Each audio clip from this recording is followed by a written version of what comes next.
Many countries struggle to rehabilitate their criminals. In Japan, volunteer probation officers are playing a major role in these efforts. The volunteers are common people who look after criminals on probation.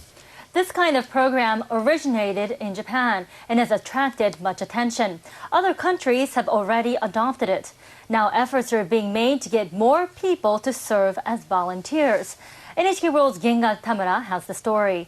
Some individuals have not been identified for reasons of privacy. An international conference was held in Tokyo in September, gathering government officials and experts on legal systems from more than 30 countries. Attention was focused on the role played by volunteers. We have a 2% reoffending rate, whether it is parole, it is probation, or conditional pardon. More offenders be given chances to serve community sentences. Japan started the system about 80 years ago. Thanks to the program, the reoffending rate among those on parole stood at less than 1%. Teruko Nakazawa is a volunteer probation officer. She started working in the program about 20 years ago and is now 76 years old.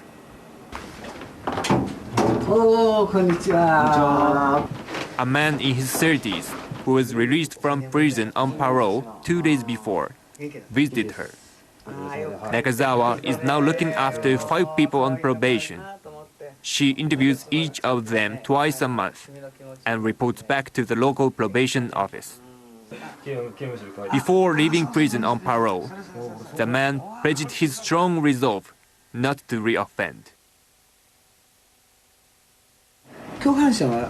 Has the man you committed crimes with returned to society yet? No, he's still in prison. Currently, about 50,000 people are serving as volunteer probation officers in Japan. Many of them go above and beyond what is required. They sometimes help those who are on probation, even if it means getting up in the middle of the night, or helping them land jobs. These services are offered for free on a volunteer basis. Nakazawa would always make homemade meals for parolees.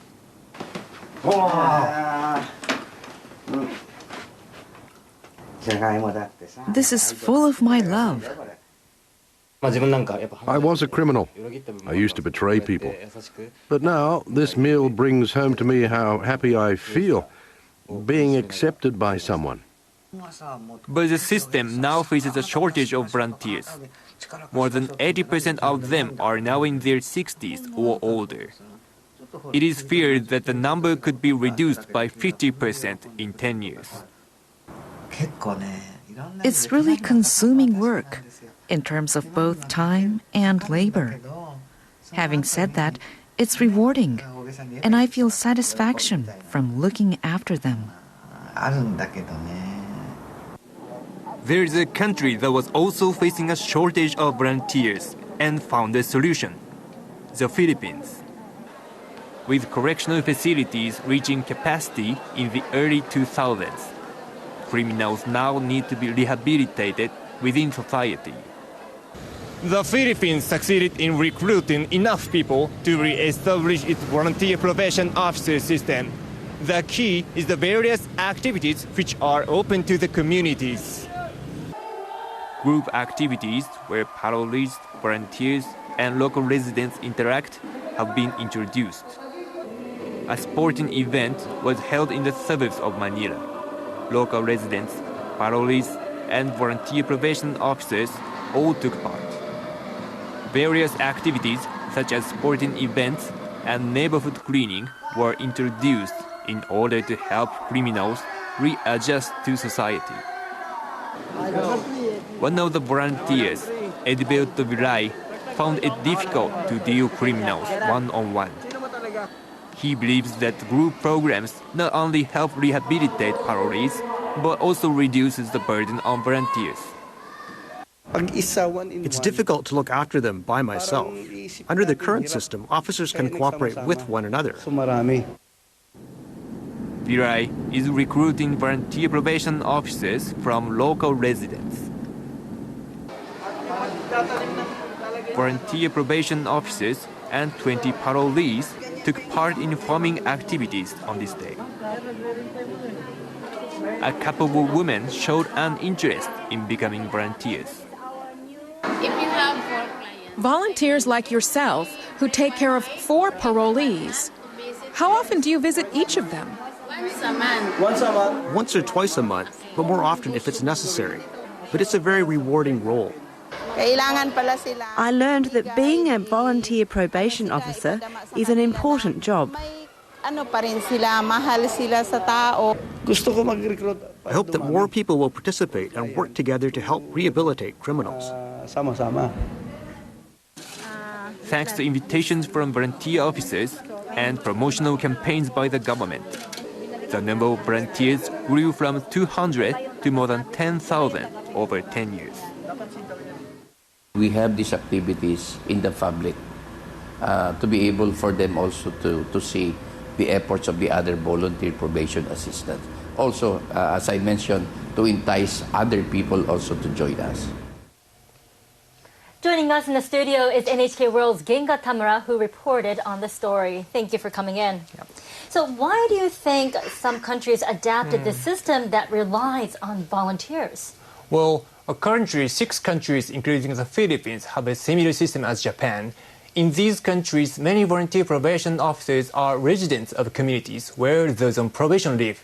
This fact is considered to be important in assisting the rehabilitation process because they not only look after the parolees, but also serve as a liaison between them and the community. And in your report, we saw some volunteers facing challenges. Are the volunteers themselves getting support?